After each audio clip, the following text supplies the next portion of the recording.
सब ये जानना चाहते हैं कि इस युद्ध का रिंग मास्टर कौन है। हमारी अगली रिपोर्ट आपको उसी के बारे में बताएगी। दरअसल नेटो सीधे सीधे रूस से उलझना नहीं चाहता, लेकिन पुतिन की उलझन बढ़ाने वाली एक बड़ी खबर अमेरिका से आई है।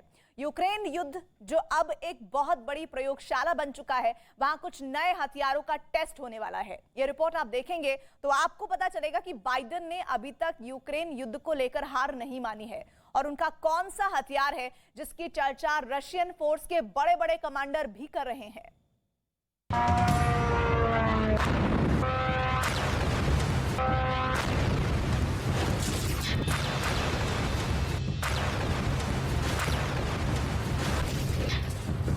ड्रोन अटैक क्या होता है? आसमान से तबाही कैसे बरसती है? ये इसका ओरिजिनल वीडियो है।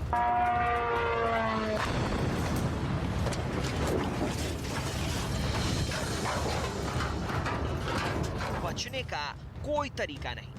ये मधुमक्खियों की तरह हमला करते हैं। ये जहां टारगेट करते हैं वहीं हमला करते हैं। ऐसे ही हथियारों की सबसे बड़ी प्रयोगशाला बन चुका है यूक्रेन।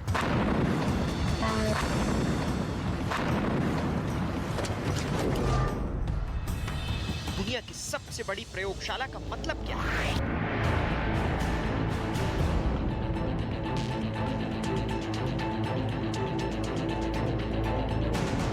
ड्रोन हो या मिसाइल, टैंक हो या एयर डिफेंस सिस्टम, कैसे यूक्रेन की जमीन और आसमान इस वक्त ऐसे हथियारों से घिरे हुए हैं जो पहली बार इस्तेमाल किए जा रहे हैं।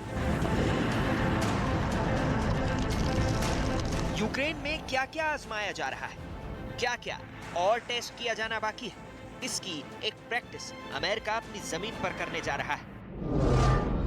ड्रोन अटैक की खूबी को आगे बढ़ाने के लिए अमेरिका ने एक बड़ा मुकाबला शुरू कर दिया है, जिसमें आजमाए जाएंगे ड्रोन सिस्टम जो बड़ी तादाद में एक साथ ऑपरेट किए जाएंगे। इसे कहते हैं स्वॉर्म ड्रोन अटैक।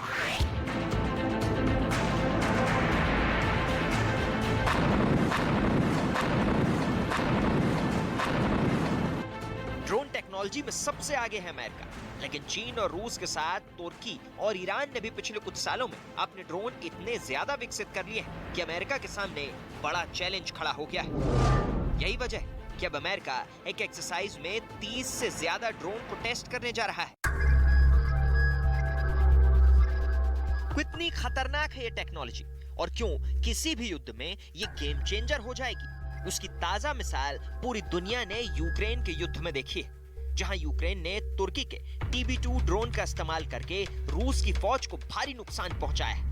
तो वहीं इससे पहले आर्मेनिया और अजरबैजान के नागोर्नो कराबाख युद्ध में भी हम देख चुके हैं, जहां इसी ड्रोन का इस्तेमाल अजरबैजान की फोर्स ने किया था और इसे एक ड्रोन के कई हमलों ने आर्मेनिया को घुटने टेकने पर मजबूर कर दिया था।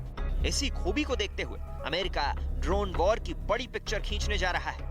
ड्रोन वॉर में महारत हासिल करने के लिए अमेरिका में एक युद्धाभ्यास शुरू हो चुका है। इस ड्रिल का नाम है एज 2022, जिसके मायने है experimental demonstration gateway exercise.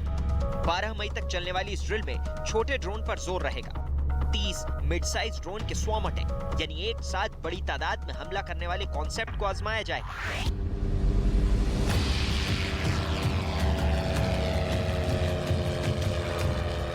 America की ड्रोन फैक्ट्री वैसे बड़े बड़े ड्रोन जैसे ग्लोबल हॉक, प्रीडेटर और रीपर ड्रोन जैसे हथियारों के लिए मशहूर है और ऐसे ड्रोन बड़े हमलों के लिए तैयार किए गए हैं। ये ऐसे ड्रोन हैं जो हजारों फीट की ऊंचाई पर पूरे दिन भर उड़ सकते हैं। ग्लोबल हॉक 65 से 70,000 फीट की ऊंचाई पर 36 घंटे तक उड़ सकता है। प्रीडेटर 50,000 फीट की ऊंचाई पर 30 घंटे तक उड़ान भर सकता है। ये दोनों ड्रोन दुश्मन की टोह लेने वाले रोल में इस्तेमाल किए जाते रहे हैं। प्रीडेटर और रीपर ड्रोन के हमले तो आज भी अमेरिका के दुश्मनों को याद है।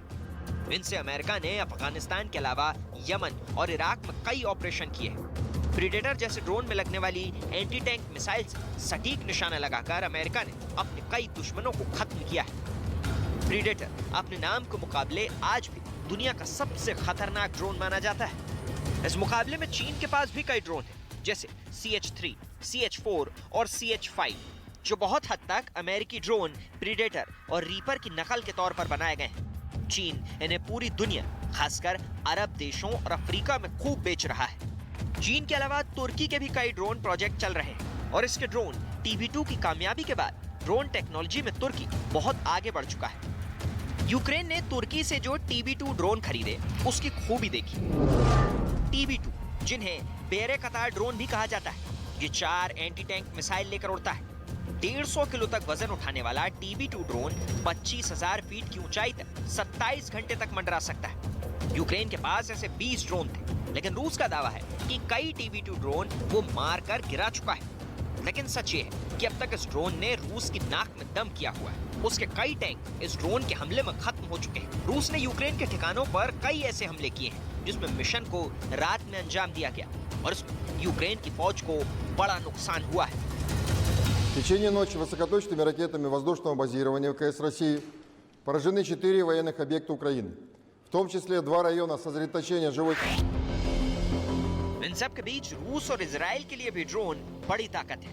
इजराइल से भारत ने भी कई ड्रोन खरीदे हैं। इजराइल के ड्रोन काफी आधुनिक माने जाते हैं, लेकिन इजराइल को टक्कर देने वाला ईरान बड़ा देश है, जिसकी ड्रोन पावर पिछले 30 सालों से लगातार बढ़ती जा रही है। ईरान के पास ड्रोन के करीब 20 बड़े प्रोजेक्ट हैं और सभी बड़े कामयाब रहे हैं। घरेलू टेक्नोलॉजी या चीन को कॉपी करके तैयार किए ईरान के कई ड्रोन बहुत खतरनाक माने जाते हैं। इसका ये ड्रोन देखिए, नाम है गाजा। ईरान का ये ड्रोन फिलिस्तीन को उसका समर्थन भी दिखाता है। तमाम आर्थिक और सैन्य सौदों पर लगी पाबंदियों के बीच ईरान ने अपनी इतनी बड़ी ड्रोन फोर्स खड़ी कर दी है, जिसने उसे इस पूरे पश्चिम एशिया में एक बड़ी ताकत बना दिया है। गाजा ड्रोन से पहले ईरान के जो और शानदार ड्रोन साबित हुए, उनमें शाहिद 129, अबाबील, कर्रार, हदफ 3000, मुहाजिर, तूफान, यासिर, यानी ईरान के ड्रोन की फहरिस्त बहुत लंबी है। ईरान का शाहिद 136 ड्रोन देखिए, जो एक कामिकाजे यानी सुसाइड ड्रोन है। इसकी मल्टी लॉन्चिंग किसी को भी डरा सकती है। पहला ड्रोन निकला, फिर दूसरा लॉन्च हुआ और इसके बाद है कि अगर उन्होंने देरी की तो वो रूस और चीन के साथ बाकी छोटे विरोधियों से भी ड्रोन वॉर में पिछड़ सकते हैं। अमेरिका की ड्रोन एक्सरसाइज यूटा के रेगिस्तान में हो रही है। इसमें कई और देश भी हिस्सा ले रहे हैं। यहाँ ड्रोन्स को युद्धाभ्यास के दौरान ऐसे टारगेट के लिए आजमाया जाएगा जिसमें दुश्मन के एयरबेस और मिलिट्री अड्डे शामिल होंगे। अमेरिकी सेना ने अभी तक इतनी बड़ी तादाद में ड्रोन्स का टेस्ट कभी नहीं किया। ऐसे में पूरी दुनिया की नजर इस वक्त अमेरिका के स्वॉर्म ड्रोन टेस्ट पर टिकी हुई है।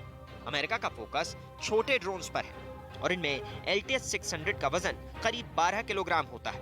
इसकी रेंज 400 किलोमीटर से ज्यादा है और ये 4 घंटे तक उड़कर खुफिया निगरानी भी कर सकता है।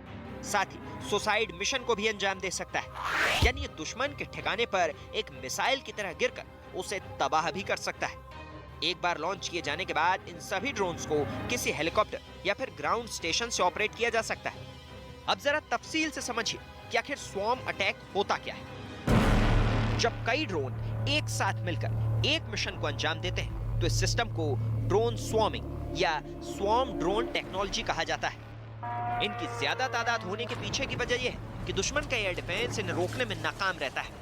ड्रोन अटैक की यही नई टैक्टिक्स भविष्य में युद्ध के पूरे सीन को ही बदलने जा रही है।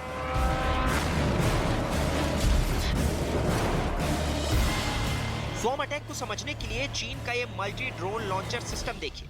इससे ड्रोन बड़ी तादाद में एक साथ निकलते हैं और फिर वो सुसाइड मिशन पर दुश्मन के ठिकाने को खोजकर उसे तबाह कर देते हैं। सैकड़ों किलोमीटर दूर बैठा ऑपरेटर इस टेक्नोलॉजी को कंट्रोल करता है और इस तरह दुश्मन के पास ऐसे हमलों से बचने का कोई रास्ता नहीं होता, क्योंकि हमला एक साथ और कई तरफ से होता है।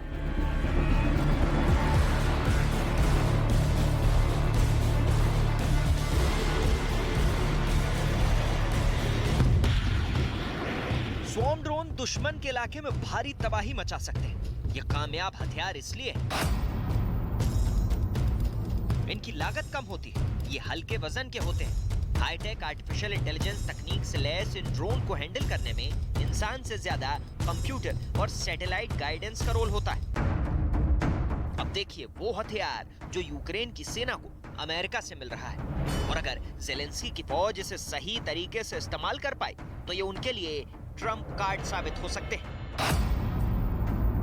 ये है switch blade kamikaze drone. America ने ऐसे 100 ड्रोन यूक्रेन को भेजे हैं। ये ड्रोन हाई प्रोफाइल टारगेट को खत्म करने के लिए इस्तेमाल होते हैं। स्विच ब्लेड ड्रोन एक छोटे लॉन्चर के साथ कहीं से भी एयरबोर्न यानी उड़ाया जा सकता है। ये ड्रोन अपने आप में एक उड़ती हुई छोटी मिसाइल है जिसमें आगे कैमरा और सेंसर लगे होते हैं। स्विच ब्लेड ड्रोन का एनिमेशन देखेंगे तो पता चलेगा कि ये कैसे काम करता है। जैसे ही ये जमीन पर अपने टारगेट को देखता है तो उसके आसपास मंडराना शुरू कर देता है। फिर ये एक गाइडेड मिसाइल की तरह उस पर वार करता है। स्विच ब्लेड एक हवाई गुरिल्ला युद्ध का हिस्सा कहा जाएगा जो टैंक के साथ रडार सिस्टम और हाई वैल्यू टारगेट्स को निशाना बना सकता है। दरअसल स्वॉर्म ड्रोन दुश्मन के एयर डिफेंस सिस्टम और रडार को भी धोखा दे सकते हैं क्योंकि छोटे आकार की वजह से इनको ट्रैक करना आसान नहीं होता। यही वजह है कि अब एंटी ड्रोन टेक्नोलॉजी भी तेजी से तैयार की जा रही है। ये man portable drone killer system देखिए, इसे भी सैनिकों को थमा दिया गया है। ये एक बड़ी राइफल की तरह होता है जिसे एक सैनिक आराम से ऑपरेट कर सकता है। इसमें से निकलने वाली तरंगों के जरिए इसकी रेंज में आने वाले किसी भी ड्रोन को काबू में किया जा सकता है।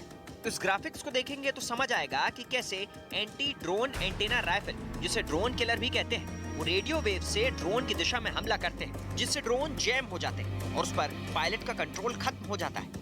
अब ऐसे ही हथियार नेटो देशों से यूक्रेन को भी सप्लाई किए जा रहे हैं ताकि रूस के ड्रोन अटैक का खतरा कम किया जा सके। लेकिन रूस के पास अमेरिका को काउंटर करने के लिए बहुत बड़ा पैकेज है और इसे देखकर तो बाइडेन की भी रूह कांप जाएगी। आप भी सरमत मिसाइल की टेस्ट लॉन्चिंग देखिए जिसे नेटो और अमेरिका शैतान कहा करते हैं।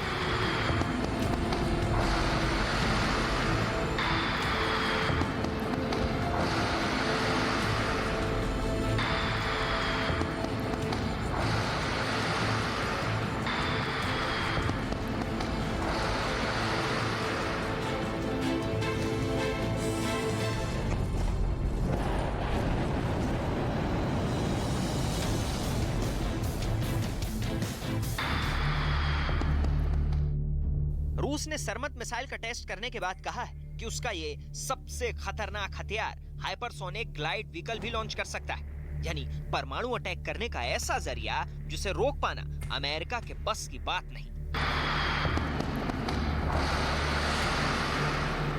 Зданием авангарда создана новая эра гиперзвукового оружия. Это, кстати сказать, сегодня ни у кого в мире стоящих на боедежурстве нет, а у нас есть. Что касается Сармата, это другой ракет.